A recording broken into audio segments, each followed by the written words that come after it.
Hello, Sophie. Hi, Elea. You work as a project officer at the Interreg Baltic Sea Region program on the topic of water. In this tutorial, I would like to ask you a few questions about the program objective on sustainable waters. Could you please tell me what the program aims to achieve under its sustainable waters objective? Well, as you know, our focus on water quality and water management in the Baltic Sea and inland waters is not new. And as this topic has been around for some time, many projects, results, and solutions have already been developed. Still, many challenges persist, and climate change will only worsen the situation. So, the effort during this period should really be on the coordination of a common approach to water management in the region. Available solutions to prevent and reduce water pollution now need to be spread and implemented, but also new solutions to emerging challenges, such as the effects of climate change on water management, can be tested and adapted. The goal remains to help improve the quality of fresh and seawater and to improve water management across sectors. It sounds like this objective covers a wide area of potential activities. Can you further define the topics that can be addressed? The area is indeed broad, and this is based on the fact that water management is connected to various sectors that influence the quality of water, like regional water management, agriculture, industry, households. But essentially, the activities that we want to support should build the capacity of different types of organizations involved in these sectors and roll out good practices and water-smart solutions. This can be applied to preventing the emission of nutrients or hazardous substances into water, or it can be about managing water resources in the face of droughts and floods. But the focus can also be less obvious, like shifting consumer and production patterns to prevent water pollution or change water use. Can you give an example of a project that would fit under this objective? Okay, so I'm thinking of a partnership of regional administrations, local authorities, farmers' associations, and NGOs, and they could test solutions to address major nutrient loss accidents from farms into nearby water bodies. This, of course, has a major impact on freshwater ecosystems and downstream on the environmental status of the Baltic Sea. The partnership could test solutions that will help with the early detection, mitigation, and control of the damage to the water bodies. These solutions can be technical, but they can also involve training of agricultural administration and local enforcement authorities, or the setup of regional cooperation units to improve transparent communication and reaction to these events. And after testing the solutions, the partners will teach other organizations how to use them. And here we talk about the transfer of solutions to target groups beyond the partnership. You mentioned target groups. Can you please explain which organizations this includes? Who will benefit from the projects and participate in them?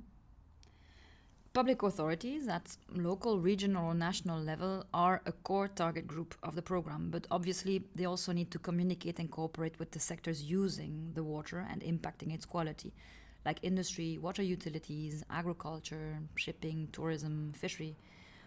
Organizations from these sectors can be companies, but also advisory services and sectoral agencies. Naturally, associations, NGOs, and research institutions can also provide necessary input and expertise. It is useful for a partnership itself to already represent the relevant target groups.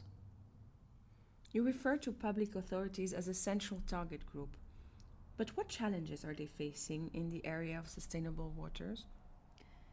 Sustainable water management is a vast and complex issue, and so it is normal that the necessary know-how and competence is often not sufficient within local or regional authorities.